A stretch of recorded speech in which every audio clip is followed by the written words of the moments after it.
Y'all, welcome back to the channel. Welcome to October. This is our October budget. This is the October budget, y'all. Y'all know every month, the beginning of the month, we do a budget. We do a game plan. What is our game plan? How are we going to win this month with our money? Okay. But if you watched my last video, my video about being laid off in conjunction with the government shutdown, I talked about this new plan I was doing with my company, right? I'm a full-time employee, so I work full-time. But I said instead of drawing a paycheck for 80 hours, I'm going to draw a 60-hour paycheck, okay? I explained why in that video, so check that out if you're not familiar with what I'm talking about. So, October is going to be our first time seeing how that looks. Seeing how my budget looks with just getting paid out on 60 hours bi-weekly, okay? Hopefully today's the government shutdown. I don't even know. Am I even going to have hours to get? Well, yeah, I will. Okay. Anyways, I just thought about it because we'll go and tap into our, bench time that my company's paying me. And then we'll also tap into the PTO. So yeah, I will have these paychecks. All right. So guys, I'm going to put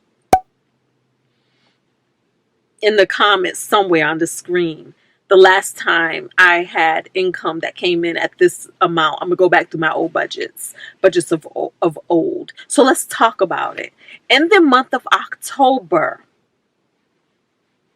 I plan on bringing home after taxes $10,647. Okay, and this is how I plan on spending it. This is where it's gonna go.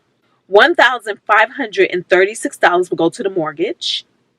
$111 is HOA. $35 will be the gas bill, and that's based off of what the gas bill was last month. And then the same for electricity. Based off of last month, I'm going to say $171.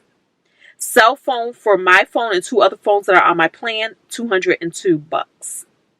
$90 would be the internet service. $60, the home security system. $503 is insurance, and that's for insurance for this car, insurance for my home, and somebody else's insurance that I pay as a gift. Personal property taxes for this car, they're normally due in October. I have no idea how it's going to look because this car's a lease, so I'm not quite sure how that works or how much it will be. So I'm just putting this number in here because I'd rather have the number than to have the end of the month pop up and it's like, oh my goodness, I did not factor that into my budget. I have less money than I thought I had. So we're going to set aside $350 for that. Wouldn't it be nice if at least you didn't have to pay personal property taxes? Because I mean, technically, this ain't my property. But I also understand that with the lease, all those expenses pass on to you as the holder of the lease. I understand that. So we'll see. This is going to be my first time with this car. Plus, I didn't have this car all year, so I'm not sure how that works. You and I both will see. Okay, Easy Pass. We're going to set aside $25 for Easy Pass. The lawn service, $150 for that. The car, this good car right here, $450 will go here. And that's a little more than what my lease is, but I like nice, round, even numbers, so that's why we're doing that.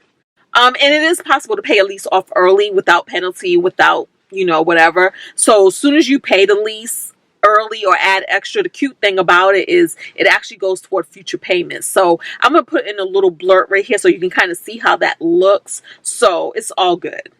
Amazon Prime, I pay for the year, and I'm estimating it's going to be $145. I honestly don't think we need Prime.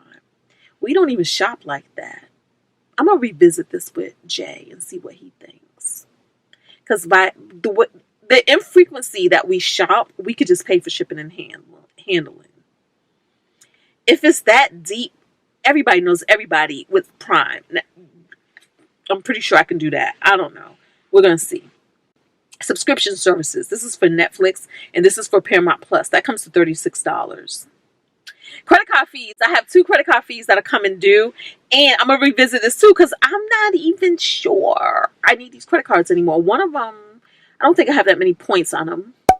to be used, and the other one I'm not sure where I stand. So I'm gonna look at where I am with points, and then see if I can use those points real quick and then close out these cards. But if I don't close out the cards, the credit card fees come to $345. Okay.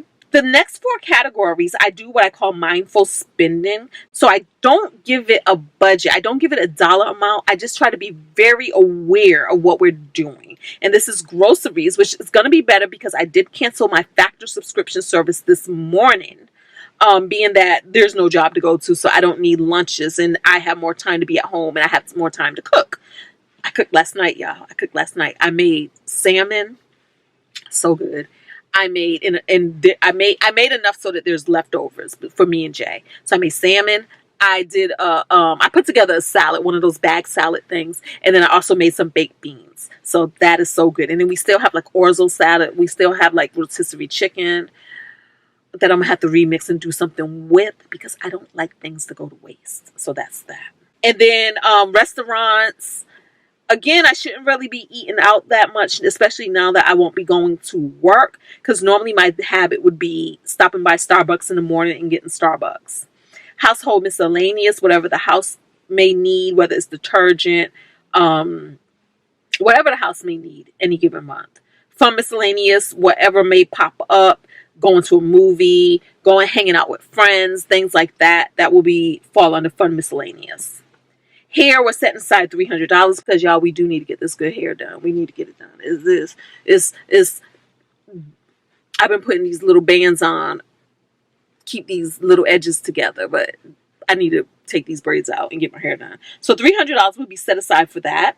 $115 would be set aside for my nails, and $145 is set aside for my good lashes. Okay. Gifts, we're setting aside $325 for that because even though I don't have a job or I won't have a job anymore, giving is still important to me, and I'm gonna try to keep this up even without a job. So what this means is I'm gonna have to step up side hustle games to bring in money because I do not want to give from my savings account. That account is meant to be there to pay my bills, my must have things, the things that I must do, and not necessarily to give away. I feel like if you don't have any money, you definitely shouldn't be spending money you saved to give out, right? You need to make that money. So I need to make that money. But $325 for gifts. $1,785 will still be going to 401k. And yes, I could stop or lower my 401k and my investing because of a time like this, but I'm not, because honestly, I still feel like this is a gift. The fact that I still have a job that I can contribute a 401k through, and the fact that they will still do a 10% match on my 401k, I'm going to keep that going as long as I can, y'all. Same with HSA 258, because this is for my future self. These are investments, so I feel like it's money spent wisely. Mortgage, extra for the mortgage, we're stopping that, but I am setting aside $50 to put down extra on the mortgage because I do believe in the spirit of planting a seed, sending something. It doesn't have to be a whole lot, just something. Because little by little, that's how you win the race. Make that make sense. Make that make sense.